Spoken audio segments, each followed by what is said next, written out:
Assalamualaikum warahmatullahi wabarakatuh. Sagala puji sareng syukur urang panjatkeun ka Gusti Nu Maha Suci Allah Subhanahu wa taala anu masihan ka urang sadaya nikmat kasehatan sehingga urang tiasa tepang dina kasempatan ieu.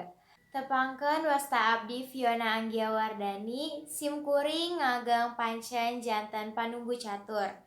Teu hilap ngahaturkeun nuhun kasadayana anu parantos hadir dina acara ieu kangge medar sareng ngadiskusikeun ngeunaan pentingna ngagunakeun masker nalika wabah corona. Shalawat sareng salam urang curahkeun ka baginda Nabi Muhammad sallallahu alaihi wasallam. Mudah-mudahan urang kalebet kana umatna. Amin. Nu dipika hormat pangjejer sareng para pamilon anu tos hadir dina acara ieu. Kukituna hayu urang buka sawala ku aosan basmalah. Bismillahirrohmanirrohim.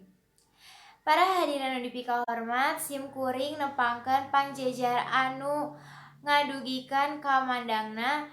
Di dieu tos aya Ibu Haji Neni Triana MPD.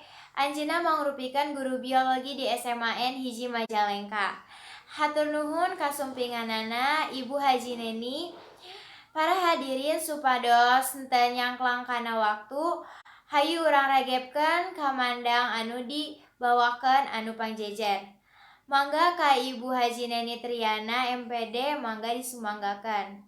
Hatur nuhun ka Ibu Haji Neni Triana MPD anu tos ngadugikeun kamandangna. Sekacida anu tos didugikeunna ngeunaan pentingna ngagunakeun masker nalika wabah corona ieu.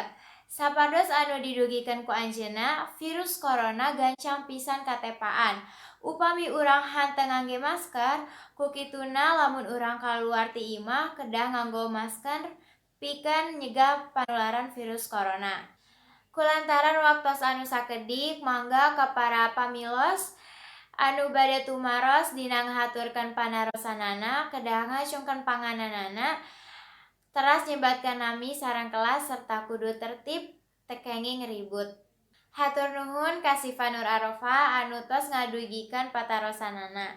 Sumangga ka Ibu Haji Neni Triana MPD kanggo ngawaler patarosanana. Kukituna hayu urang tutup ieu acara ku pamaosan hamdalah alhamdulillahirabbil alamin.